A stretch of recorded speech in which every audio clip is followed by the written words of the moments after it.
This video is sponsored by Squarespace. Toy Story 5 is here. I know, I've seen it late. We've just had a baby, okay? I don't have free time anymore. Or sleep. Or spare arms to edit a video. But I did manage to get a spare couple of hours to watch it because I thought the premise sounded quite good. I was intrigued. Bonnie gets an iPad and the movie can explore the ways children's relationships and use of play has changed as a result of tech and what that means for children's lives going ahead. I'm a children's therapist. I'm obviously very interested in this topic because there is a lot of research behind the damaging effects of doom scrolling, social media, screen time in general, especially on a child's development. But we also know it's tricky to draw a line because technology can also be wonderful. I was intrigued. I didn't want a Toy Story 5, but I thought, hey, Toy Story 4 was mostly pretty good.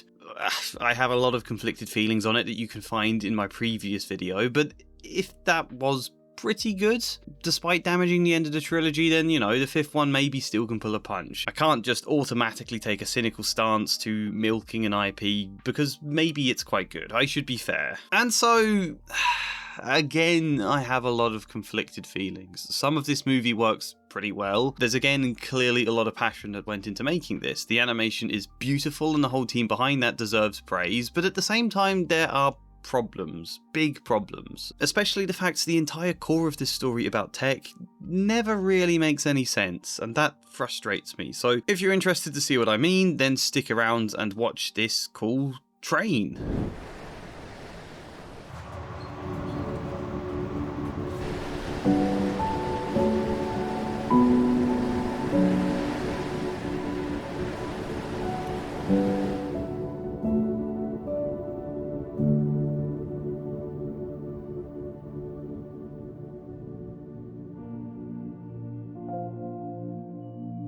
So let's start with what I love, other than the animation itself, which we've already mentioned. Firstly, this film actually tries to do something with Bonnie as a character. Bonnie or Andy rarely got to be complete characters with arcs in their own right in the past. Perhaps in Toy Story 3 they did, Andy, but otherwise it's mostly been like a cycle of them losing a toy or breaking a toy and being sad about where that toy's gone until the toys turn up again at the end and they're happy. The fourth film started to explore the struggles of beginning school for Bonnie, but then seemed to ditch that idea 10 minutes later to instead go on a road trip in which she's sad because she can't find Forky until he turns up at the end. It's largely been that same premise throughout all of them. But Bonnie this time actually matters. She hasn't made any friends. As a result, her parents try buying her an iPad, or a lily pad, so she can interact with the other kids nearby in the hopes it'll help her make friends, and I feel for her parents here. You can see the appeal. It goes right back to the classic playground stuff where someone tells their parents all the other kids think they're weird or have been teasing them for not having this specific thing, whatever thing that symbolises fitting in or belonging at that age. And once upon a time that was just like a certain type of shoes or Pokemon cards, but tech like this elevates it from just a symbol of belonging to an actual space that creates an in-group where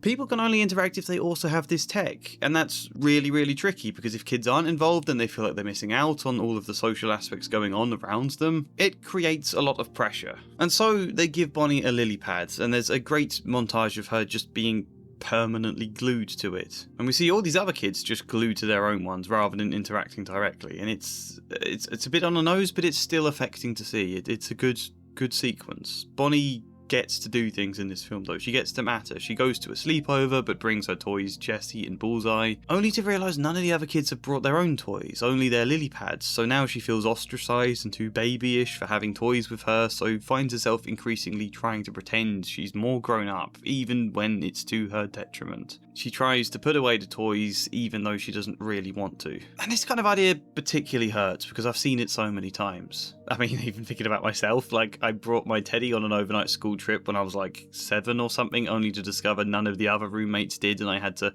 prove it wasn't my teddy by throwing him out the window and then discreetly collecting him later. But the amount of kids who just don't feel safe to play, feel pressured to be older, it's a shame because play has so many positive effects for child's development, which is why it's often a big aspect of children's therapy. And we see that too in this film. One of my favourite things about it, the sequences where we see Bonnie's play, the colour becomes all rich and pastel, and we see the toys dressed up and behaving like Bonnie imagines them. It's a really cool idea. This is a unique, creative touch that makes this film feel different to the others, and I think it needs to feel different when it's a fifth movie. It needs to stand on its own 2 feet as something original to an extent, and I love it for this. There are problems with how Bonnie's arc develops and how she's used, which we will get to later, but it's enough to say I'm glad that she does get to do stuff that matters and get to explore something about her as a person on a deeper level. This movie feels faintly like Inside Out for that, in how Riley is explored as a character via the different emotions trying to help her. There's a similar setup here and it works well.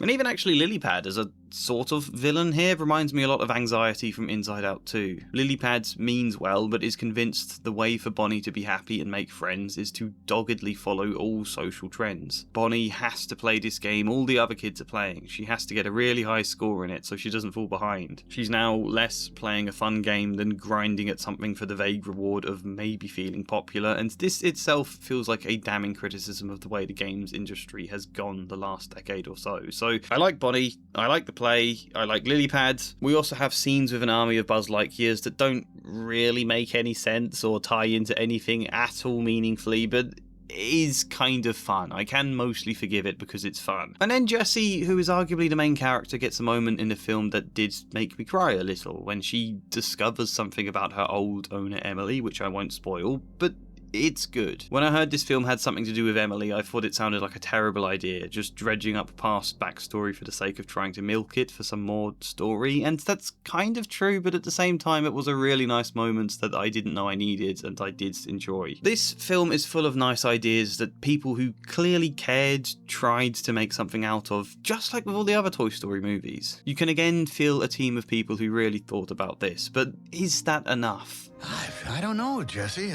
Toys are for play, but Squarespace. It's for everything. Yep, this video is sponsored by Squarespace. Squarespace is for everything because Squarespace is an all-in-one platform that suits all of your needs, the full range. Intuitive website designer, linking with business email, loads of different integrations, securing your own unique domain, built-in SEO tools, personalized marketing campaigns, analytics, invoices, booking schedules, contact forms, donations, and a load more stuff. All of it here. I've been building my own website on Squarespace, and this footage is me building it from scratch without need of any tutorials. It's really simple. Add elements, drag and resize everything on a grid system, change the colours, add pictures, a nice contact form, maybe build a shop page so you can sell such things as your new poetry book. Yeah. Thanks to Squarespace, this website is live now, this shop page is live, all set up with very little hassle at all, and I've been getting sales both of my poetry book, as well as commissions for editing work through Squarespace, simple as anything. So, if you want the best domain name at an all-inclusive price, if you want integrated SEO tools, if you want a giant scrolling list of all the things Squarespace offer, then click the link in the description or the pinned comment for a free trial to Squarespace. And if it suits you nicely, then use the code MyLittleFortry to get 10% off purchasing your first domain or website, just like I did. Yep, Squarespace. I suggested this movie doesn't understand tech, and whilst that is a slightly snappy way to word a title that fits, it's also largely true in the sense they don't know how to explore the issues they've created or how to resolve them. This film sets up ideas about how dangerously absorbing social media and video games are. I suppose video games, but even then there's a distinction, because video games can actually be wonderful with some moderation. They were my haven of creativity growing up. They can be wonderful within a therapy room. There's a book by Anthony Bean called Working with Video Gamers and Games in Therapy all about this. We have a PS5 in the therapy room I use. They can be great with moderation. And even bad games, to be fair, can have their benefits. But nonetheless, we explore here how dangerously absorbing they can be, particularly iPad or mobile games. But then the film kind of forgets this. All the toys condemn Lilypad for the obvious damage she's doing for Bonnie, but then Jessie goes on a side quest where she discovers tech can be great for kids. Like, there's a device that teaches them to use the potty, or a camera for them to take photos, and therefore tech isn't so bad, and Lilypad has a place in the end of the movie, mostly as a device to play music, but this doesn't really get to the core of anything. Despite a great montage at the start, nothing more is ever said about the absorbing nature of screens, or what to do about them, or where to draw the line, because instead they make the core problem of Lilypad cyberbullying. Which on the one hand is a real big problem and is worth exploring, yes, but the issue here is that Bonnie is trying to make friends with people who aren't good friends. They aren't the right friends, we're told. She's trying to fit in with them by doing all the same social media stuff, but they bully her, and therefore the conclusion is to find different friends. Which I guess is fine, it's a good message in a lot of situations, but this doesn't feel like the core problem of Lilypad, especially when a big part of why cyberbullying occurs, at least within schools, is because the technology allows people to feel enough of a distance that they don't recognise what they're doing as mean or see its effects, and it gets to feel more like a simple joke. It also doesn't even acknowledge the fact that many of these other children will be feeling the same pressure and caught in the same trap. Instead, it just kind of presents them as like the bad kids, which maybe, but in terms of a root cause, I don't think is fair. I don't think that's the issue. So Bonnie instead, after a lot of strange convenient occurrences, finds a friend who is into play and who she can interact with in person, and therefore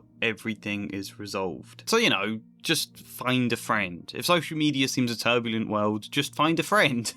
And I guess if this movie was much more about that specifically, about Bonnie's struggles to find friends, it would have worked okay, but that would have been a movie about school dynamics as much as anything else. Rather than all this setup about screen time, plus many children either addicted to social media or experiencing cyberbullying do have friends, often good friends, and having good friends doesn't spare them the dilemma of navigating the online world, nor the allure of screens. This isn't a resolution to any of that. You know, it's not awful, it's just frustrating because there's the space to say something really powerful here. We're at a point in the world where there is a lot of talk about the damage of screens and where social media is being given blanket bans for children in a lot of countries, drawing up arguments about whether this is positive or whether it's a well-intended but badly thought through method to solve this issue. And so to take that idea, to establish a lot of complexity at the beginning of this movie, only to then just take the most pedestrian, generic, uninspired approach to all of it for the second half of the movie. It just feels really disappointing. If you're going to keep making Toy Story movies, they have to be bold, they have to have a good point, and this one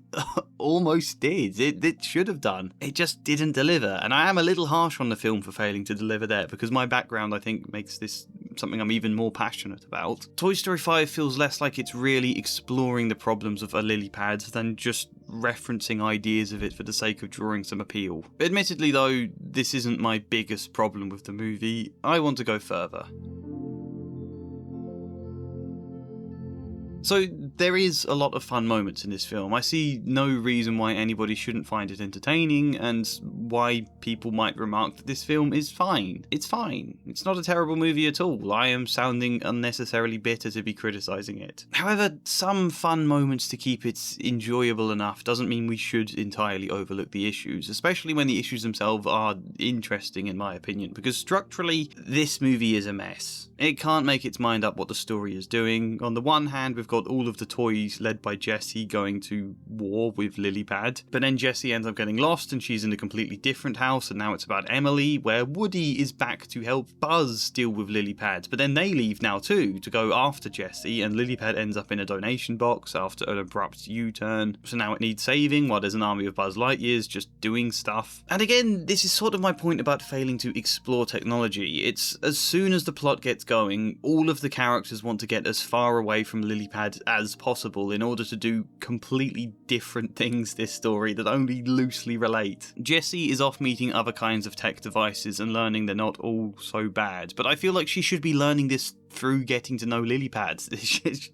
She should be the focus of this film. That's the core of the idea here. Jessie has just one small conversation with her and then is gone. It's so weird having this really good, interesting core idea for the film and then just having all of the characters so hesitant to interact with it. Buzz and Woody have a bickering dynamic that is okay, but I struggle to understand why Woody is in this movie at all beyond brand recognition, because he just muddies the story. He just makes it more convoluted and doesn't really add anything personal himself. The characters that do stay behind with Lilypads, like Rex and Slinky and Forky, all get put in a box in the garage and basically have no lines of dialogue, so they're not doing anything to contribute to the story about Lilypad either. I said of Toy Story 4 in my last video, it felt like 3 different movies jumbled together, and I think that's even more so the case here. And I could mostly forgive it with the 4th film, because each of those different stories, the one about Forky, the one about Woody and Bo, the one about Gabby, had a lot of interesting character development going on within them. But this time they don't. The depth to Woody and Buzz's bickering is paper thin. Buzz's romance with Jessie is barely any more developed. Lilypad has a single short scene to show any emotion at all, and the only character who does have any personal feelings about Lilypad is Jessie herself, and even she disappears from Lilypad for the vast majority, so that falls a bit flat too. And it's not that all these different things going on don't relate. You can see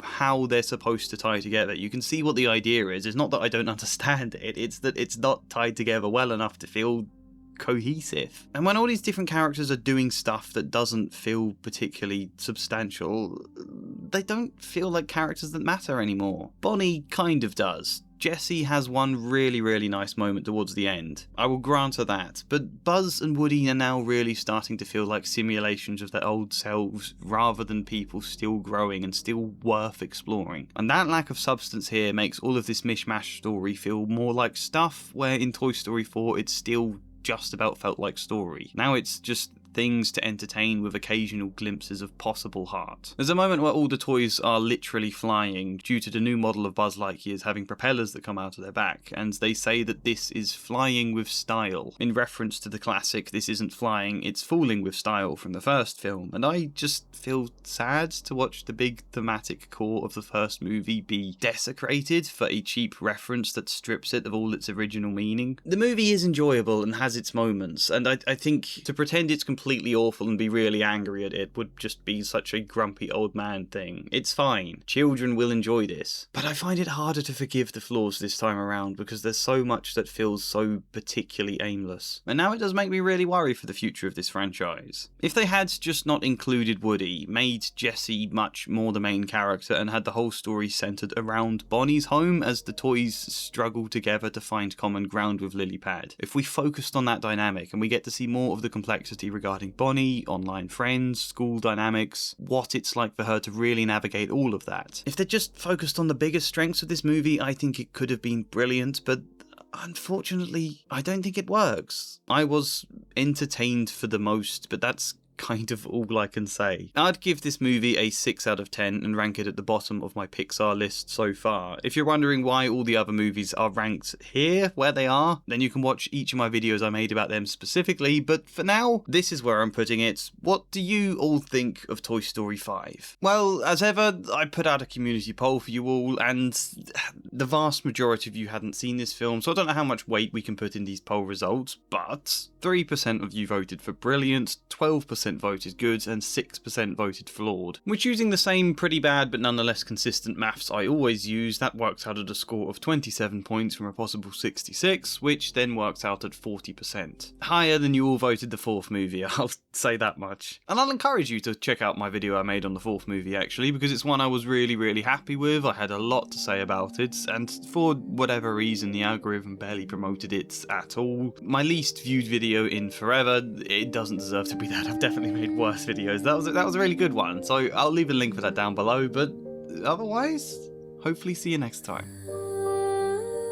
And as ever, a special thank you goes to Flying Spider, Luke Gore, Michael Gallagher, Emery, Faithy, DQM, Kinesthetic, Maury, Sebastian, Alicia, Chad Bramwell, and Joshua C. Follier. Thank you.